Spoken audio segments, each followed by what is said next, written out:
మరింత నిశ్శబ్దంగా మారింది. రుద్ర తన మంచంపై పడుకుని ఉన్నాడు. కాని అతని మనసులో మాత్రం పరశురాముడి కథే తిరుగుతోంది. బయట గాలి బలంగా వీచింది. కిటికీ తలుపు నెమ్మదిగా కదిలింది. రుద్ర, అమ్మా, పరశురాముడు తర్వాత ఏమి చేశాడు? అమ్మ కాసేపు మౌనంగా ఉండి లోతుగా ఊపిరి తీసుకుంది. అమ్మా, రుద్ర, శివుడి వరం పొందిన తర్వాత పరశురాముడిక సాధారణ మనిషి కాదు. ఆయనలో ఇప్పుడు శివుడి శక్తి ఉంది.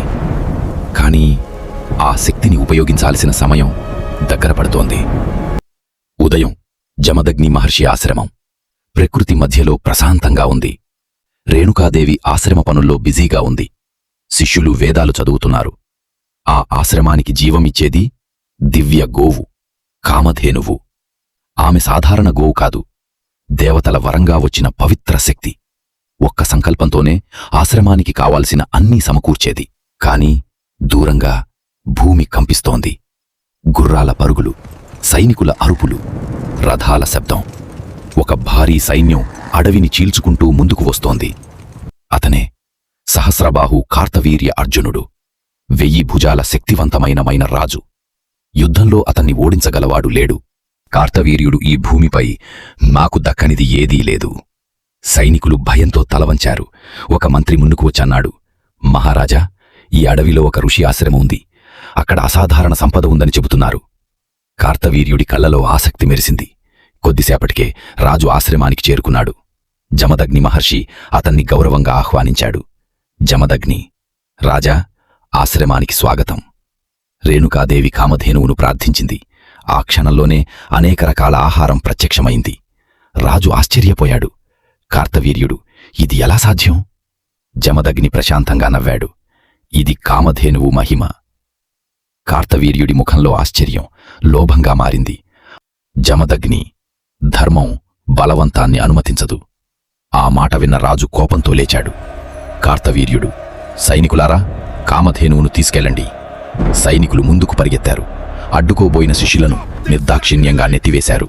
పవిత్రమైన యజ్ఞవాటికను కత్తులతో బూట్లతో ధ్వంసం చేశారు.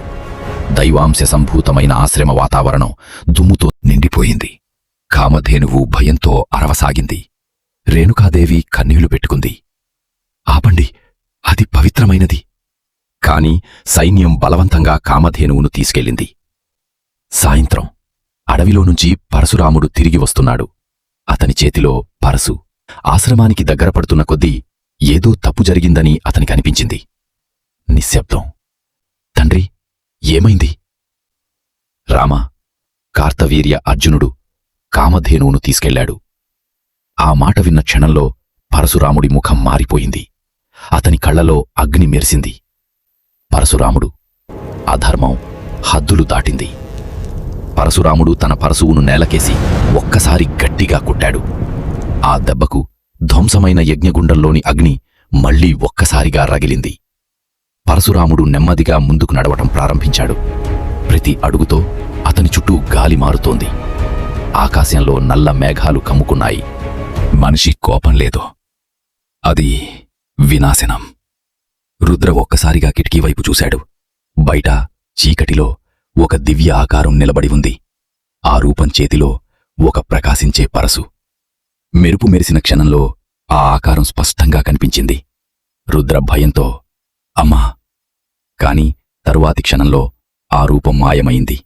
పరశురాముడి కోపాగ్ని ఇప్పుడే ప్రారంభమైంది. కొనసాగుతుంది.